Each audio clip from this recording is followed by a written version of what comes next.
Bismillahirrahmanirrahim. Alhamdulillah. Alhamdulillahilladzi akhfa alaina qiyamas sa'ah wa amarana bidawamil isti'dadi wal uhbah. Asyhadu an la ilaha illallah wahdahu la syarika lah wa asyhadu anna sayyidana Muhammadan abduhu wa rasuluhu wa la nabiyya ba'dah. Allahumma salli wa sallim wa barik ala sayyidina wa maulana Muhammadin sahibir risalah wa ala alihi wa ashabihi wa dhurriyyatihi wa atba'ihi ila yaumil qiyamah. Amma ba'd. Yang kita hormati dan kita cintai para habaib, alim ulama, para muhibbin, hadirin hadirat rahimakumullah. Puji dan syukur kita haturkan kehadirat Allah Subhanahu wa ta'ala atas limpahan karunia yang selalu diberikan kepada kita. Dan juga salawat dan salam kita haturkan selalu kepada junjungan kita Nabi besar Muhammad sallallahu alaihi wasallam dan kepada seluruh keluarga, para sahabat, zurriyat dan pengikut-pengikut beliau ila yaumil qiyamah. Para muhibbin rahimakumullah, as-sadisu wal khamsun min suwaril Qur'an, suratul Waqi'ah. Yang ke-56 daripada surah-surah Al-Qur'an, yaitu surat yang bernama Al-Waqi'ah.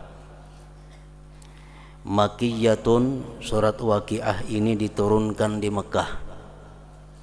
Wa ayatuha, dan ayat-ayatnya sittu wa tis'un, berjumlah 96 ayat. Bismillahirrahmanirrahim. Idza waqa'atil waqi'ah laisa liwaqa'atiha kadhibah khafidatur rafi'ah. Apabila kiamat terjadi, tidak ada bagi kejadiannya hari kiamat itu yang mendustakan. Khafidatur rafi'ah, hari kiamat itu merendahkan orang-orang yang hidupnya menentang Allah, dan hari kiamat itu meninggikan orang-orang yang hidupnya selalu patuh dan taat kepada Allah Subhanahu wa ta'ala. Idza rujjatil ardu rajja wa bussatil jibalu bassa fakanat haba'an mumbatsa. Bila mana bumi digerakkan, gunung-gunung dihancurkan, dan jadilah debu yang beterbangan. Para muhibbin rahimakumullah, suratul Waqi'ah adalah surat yang sangat dikenal di kalangan kaum muslimin dan muslimat, karena ada beberapa hadis Rasulullah sallallahu alaihi wasallam yang menganjurkan agar kaum muslimin muslimat senantiasa mengamalkan membaca surat Al-Waqi'ah ini setiap hari. Di antaranya sabda Rasulullah sallallahu alaihi wasallam, "Man qara'a suratal Waqi'ah kulla lailatin lam tusibhu faqatun abada." Akhrajahul Baihaqi. Barang siapa yang membaca surat Waqi'ah setiap malam, artinya mulai maghrib sampai subuh, antara itu, siapa yang membaca suratul Waqi'ah tiap-tiap malam, tidak mengenai akan dia kesusahan selama-lamanya, kefakiran, kesengsaraan. Dan Rasulullah sallallahu alaihi wasallam telah bersabda lagi, suratul Waqi'ah suratul ghina. Surat Waqi'ah itu dinamakan surat kaya. Faqra'uha, bacalah ulihmu surah Waqi'ah. Wa'allimuha auladakum, dan ajari anak-anak kamu akan surah Waqiah itu. Akhrajahu Ibnu Mardawaihi. Dan lagi sabda beliau, allimu nisa'akum suratal Waqiah fa innaha suratul ghina. Akhrajahu Dailami. Ajari perempuan-perempuan kamu suratul Waqiah, karena suratul Waqiah itu namanya adalah surah kaya. Akhrajahu Dailami. Para muhibbin rahimakumullah, Al-Imamul Ghazali menerangkan bagaimana mestinya kita membaca surat Al-Waqiah itu supaya benar-benar mencapai sasaran seperti apa yang disampaikan oleh Rasulullah sallallahu alaihi wasallam tadi. Di situ beliau mengatakan bahwa setiap kali kita membaca surat Waqiah, yang perlu kita perhatikan adalah niatnya. Jangan sampai kita membaca surat Waqiah itu agar diluaskan Allah rezeki. Jangan sampai kita membaca surat Waqiah itu dengan niat supaya diberi Allah kekayaan. Kalau demikian halnya, berarti kita menukarkan kalam Allah dengan sesuatu daripada dunia yang sangat hina. Nah, beliau Al-Imamul Ghazali menjelaskan bahwa ada dua niat yang patut sebelum kita membaca surat Al-Waqiah itu. Pertama adalah niat kita membaca surat Al-Waqiah itu menjunjung perintah Allah Subhanahu wa taala atau perintah Rasul sallallahu alaihi wasallam. Menjunjung perintah Allah dan Rasulnya dengan harapan diberikan oleh Allah sifat qanaah dan kaya hati. Ini yang pertama, salah satu di antara dua niat membaca suratul Waqiah. Membaca suratul Waqiah niatnya menjunjung perintah Allah dan Rasul dan berharap diberi Allah sifat qanaah atau ghinal qalbi, kaya hati. Nah, bila demikian kita membaca suratul Waqiah, maka kita akan mengenai sasaran sebagaimana yang disampaikan oleh Rasulullah sallallahu alaihi wasallam tadi. Yang kedua, boleh juga kita niatkan membaca suratul Waqiah itu dengan niat menjunjung perintah Allah dan Rasulnya dan berharap dimurahkan, diluaskan oleh Allah rezeki yang halal untuk bekal ibadah dan takwa kepada Allah Subhanahu wa taala. Ada dua macam itu cara niatnya. Jangan sampai kita membaca suratul Waqiah agar dikayakan oleh Allah harta benda, diluaskan rezeki. Jangan sampai di situ. Tapi hendaknya diteruskan. Kita baca suratul Waqiah niatnya karena Allah dan agar atau supaya Allah berikan keluasan rezeki yang halal agar bisa menunaikan ibadah dan takwa kepada Allah Subhanahu wa taala. Nah, demikian niat yang bagus, niat yang akan menambah pahala dalam membaca suratul Waqiah tadi. Para muhibbin rahimakumullah, idza waqa'atil waqi'ah, apabila terjadi hari kiamat, laisa liwaqa'atiha kadzibah, tidak ada bagi kejadiannya itu yang mendustakan. Rasulullah sallallahu alaihi wasallam pernah ditanya anis-sa'ah, tentang hari kiamat, dengan pertanyaan mata sa'ah, kapan hari kiamat itu wahai Rasulullah? Rasulullah menjawab, mal mas'ulu anha bi'a'lama minas sa'il. Orang yang kau tanya sama dengan yang bertanya, sama-sama kada tahu artinya. apabila mestinya persisnya hari kiamat itu terjadi. Wa sa'ukhbiruka an asyratiha, dan aku hanya bisa mengabarkan kepada engkau tanda-tanda menjelang hari kiamat itu. Rasulullah menyatakan, idza waladatil amatu rabbaha wa iza tatawala ru'atul ibilil buhmi fil bunyan. Tanda kiamat itu, kata Rasulullah, apabila seorang perempuan melahirkan rajanya, bila seorang wanita melahirkan tuannya. Maksudnya adalah di akhir zaman itu anak-anak durhaka kepada orang tuanya, sehingga orang tua yang melahirkan itu seolah-olah rakyat oleh si anak itu. Seorang perempuan melahirkan rajanya, anak nang jadi raja, kuitan jadi budak, jadi hamba sahaya.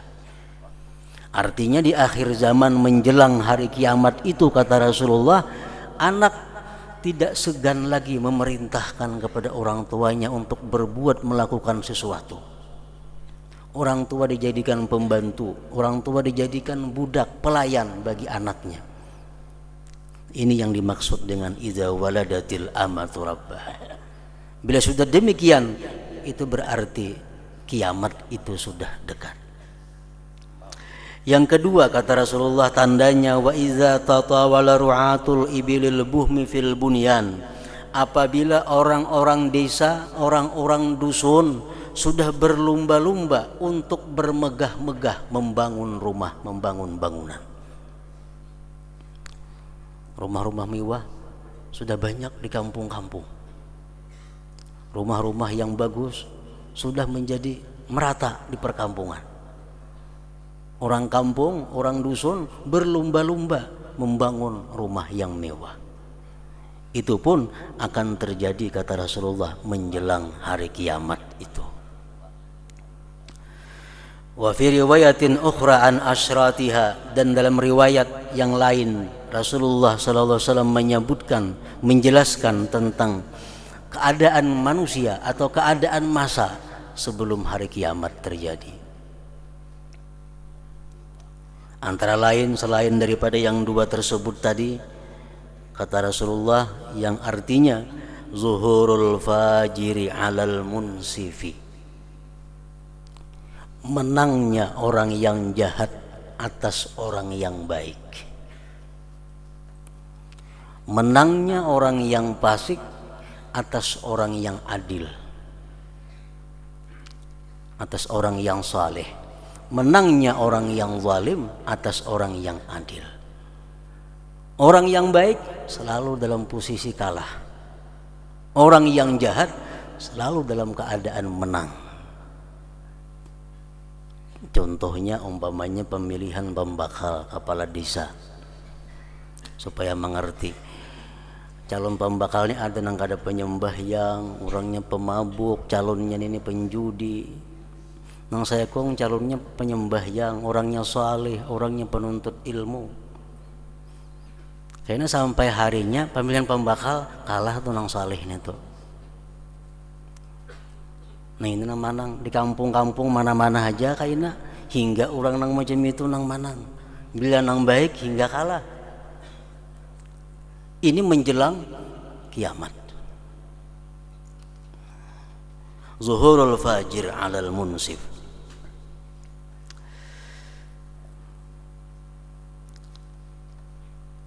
Kaunul amanati wa kaunul amanati maghnama. Kata Rasulullah lagi, menjelang hari kiamat itu keadaan amanah itu dianggap satu keberuntungan. Amanat dianggap satu keberhasilan, dianggap satu keuntungan. Orang diberi amanah, orang dititipi sesuatu, dianggap dia untung. Misalnya kita diandaki orang, jurang lah umpat maandak na sepeda motor, aku nak keluar, aku nak berjalan, umpat maandak lah aku sepeda motor. Merasa untung diandaki orang sepeda motor itu. Padahal ini adalah amanah. Mestinya diandaki amanah itu waspada dan hati-hati, agar jangan sampai menyalahkan amanat yang dititipkan oleh orang itu. Kedudukan, pangkat, jabatan itu amanah. Begitu naik pangkat dia gembira, menganggap ini keberhasilan, keberuntungan, untungnya naik pangkat. Ini manusia-manusia yang hidupnya menjelang hari kiamat. Wa kaunul amanah magnama. Keadaan amanat itu dianggap satu kemenangan, satu keberuntungan. Beliau menjelaskan lagi tentang tanda-tanda kiamat itu, wasultanun nisa. Raja-raja sudah mulai ada perempuan-perempuan yang jadi raja. Kepala desa sudah ada bini-bini, kayaknya camat ada bini-bini, bupati ada bini-bini, gubernur ada bini-bini, presiden ada bini-bini, semuaan bini-bini kayaknya. Wasultanun nisa.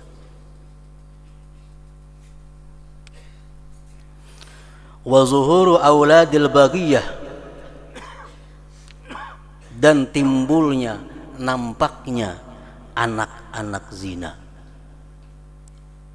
Di tiap kampung ada anak zina. Sini ada anak zina, sana, di mana-mana ada anak zina. Dan orang-orang sudah kada ada lagi rasa suban, tidak ada lagi rasa malu mempunyai anak yang tidak ada ayahnya. Diambil Allah sifat haya, sifat supan, sehingga kada malu bahwa ini adalah anak dapat daripada zina. Nah, anak zina sudah banyak timbul di mana-mana. Itu termasuk tanda-tanda hari kiamat.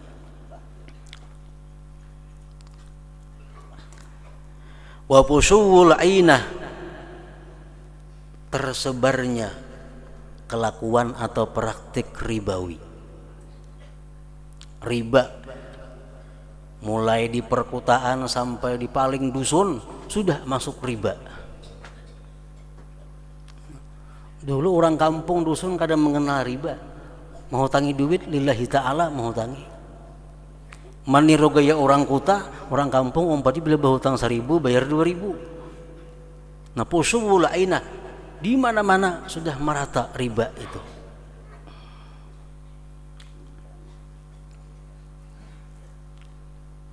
Wa zuhurur risa, timbulnya di mana-mana risa, suguk atau pungli. Pungli, suguk itu menjelang hari kiamat bukan hanya ada di kantor, tapi ada di jalan raya, ada di bawah pohon, ada di tengah lautan, di mana-mana ada pungli. Itu kata Rasulullah adalah asyratus sa'ah, tanda-tanda kehancuran ini dunia, tanda-tanda menjelang hari kiamat.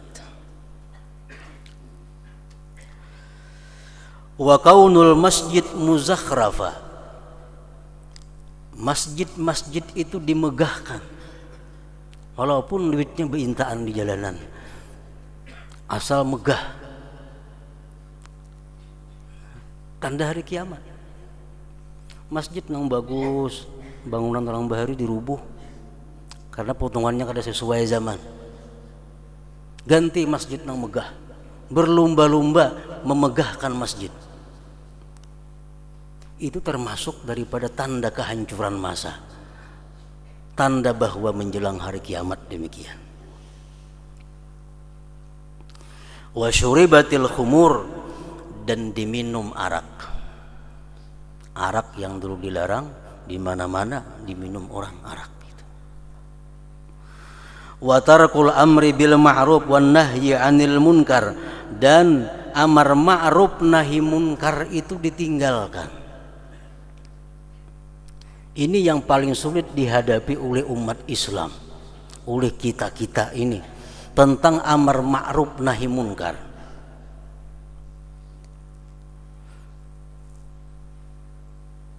Kita melihat banyak kejadian-kejadian yang cukup menyedihkan kita, antara lain umpamanya orang-orang tidak mau melakukan amar ma'ruf nahi munkar hanya dengan alasan adalah itu hak asasi dia sebagai manusia. Ada orang menarik betilanjang, ada yang menagur itu kada boleh, jangan ditagur, itu hak asasinya sebagai pemain seni umpamanya. Nah, ini tanda-tanda hari kiamat. Ada aliran-aliran yang sesat, ditagur, jangan ditagur, karena itu hak kebebasan mereka untuk berkeyakinan dan beragama. Nah, jadi kada ada lagi amar ma'ruf nahi munkar, terserah manusia, anak jadi kambing, anak jadi sapi, mau apa. Wa tarakul amri bil ma'ruf wan nahyi anil munkar, ditinggalkan amar ma'ruf nahi munkar. Wa fusuwut tijarah, kata Rasulullah lagi, tanda-tanda akhir masa, tanda-tanda menjelang kiamat itu adalah tersebarnya perdagangan di mana-mana. Di mana ada tempat ada pasar. Di kampung-kampung ada pasar sejumput, sini ada pasar. Dulunya kan ada pasar, ada pasar. Wa fusuwut tijarah, di mana ada kesempatan ada pasar.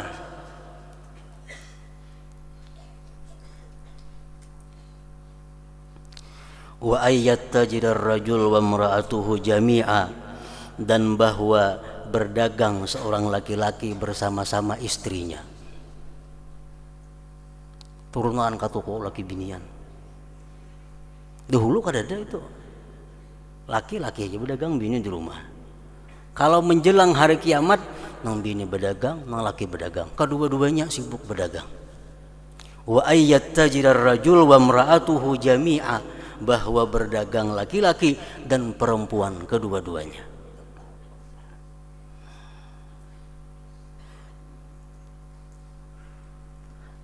Nah, para muhibbin rahimakumullah, itu sebagian daripada tanda-tanda, dari sekian banyak lagi tanda-tanda yang menunjukkan kerusakan zaman, yang artinya bahwa kiamat itu sudah dekat. Idza waqa'atil waqi'ah laisa liwaqa'atiha kadzibah. Para muhibbin rahimakumullah, sambungan ayat tadi adalah wa kuntum azwajan thalathah fa ashabul maimanati ma ashabul maimanah wa ashabul masy'amati ma ashabul masy'amah was-sabiqun as-sabiqun. Para ahli tafsir menerangkan ayat itu, an-nasu salasatun, pada hari kiamat itu manusia terbagi kepada 3 kelompok. Pertama, parajulun ibtakara lil khair fi hadatsati sinnihi wa dawama 'alaiha hatta kharaja minad dunya fa hadas sabiqun as-sabiqun. Di hari kiamat itu golongan yang pertama, ada seseorang yang bersegera berbuat kebaikan sejak usia muda. Sejak usia muda dia sudah berbuat kebaikan dan terus menerus sampai akhir hayatnya. Maka inilah disebut as-sabiqun as-sabiqun tadi. Di akhir ayat disebutkan fa amma in kana minal muqarrabin farauhu wa raihanu wa jannatu na'im. Orang-orang as-sabiqun as-sabiqun itu dinamakan muqarrabin, dan pada hari kiamat mereka mendapat rahmat dan ridha serta surga yang penuh kenikmatan dari Allah Subhanahu wa taala. Yang kedua, wa rajulun ibtakara umurahu bidzunub thumma tawbala al-ghaflata thumma raja'a bi taubatihi hatta khutima lahu biha fa hadha min ashabil yamin. Orang-orang yang pada masa mudanya berbuat dosa, berbuat maksiat kepada Allah, dan lama dia maksiat kepada Allah, kemudian dia kembali tobat kepada Allah sehingga akhir hidupnya ditutup dengan tobat, fa hadza min ashabil yamin, Ini orang termasuk namanya ashabul yamin. Ashabul yamin itu apa? Wa amma in kana min ashabil yamin fasalamul laka min ashabil yamin. Orang-orang ashabul yamin ini maka selamat bagi engkau daripada ashabul yamin. Dia pun akan dapat rahmat, dapat keridhaan, dapat surga yang penuh kenikmatan daripada Allah Subhanahu wa taala, walaupun derajatnya di bawah daripada golongan yang pertama tadi. Yang ketiga, wa rajulun ibtakara umrahu bidzunub thumma lam yazal 'alaiha hatta khutima lahu biha fa hadza min ashabis shimal. Seseorang yang selalu bersegera mengerjakan dosa terus menerus atas dosa sehingga dia akhir hidupnya dengan penuh dosa, maka ini orang tergolong min ashabis shimal, artinya orang-orang sebelah kiri. Dalam akhir ayat diibaratkan Allah, wa amma in kana minal mukadzibin ad-dallin fanuzulun min hamim wa tasliyatu jahim. Nah, orang-orang inilah orang-orang yang bakal menempati neraka jahim dari Allah Subhanahu wa taala. Nah, para muhibbin rahimakumullah, dari 3 golongan manusia tadi mudah-mudahan kita paling kada termasuk golongan yang kedua tadi. Kalau kada bisa masuk dalam golongan yang pertama, amin amin ya rabbal alamin. إلى حضرة النبي صلى الله عليه وسلم. الفاتحة. أعوذ بالله من الشيطان الرجيم. بسم الله الرحمن الرحيم. الرحمن الرحيم. إياك نعبد وإياك نستعين. صراط المستقيم. أشهد أن لا إله إلا الله وحده لا شريك له وأشهد أن سيدنا محمدا عبده ورسوله. لا إله إلا الله نستغفر الله. لا إله إلا الله نستغفر الله. لا إله إلا الله نستغفر الله. لا إله إلا الله ونتوب إلى الله. لا إله إلا الله محمد رسول الله صلى الله عليه وسلم. فيا أيها الراجون منه شفاعة صلوا عليه وسلموا تسليما.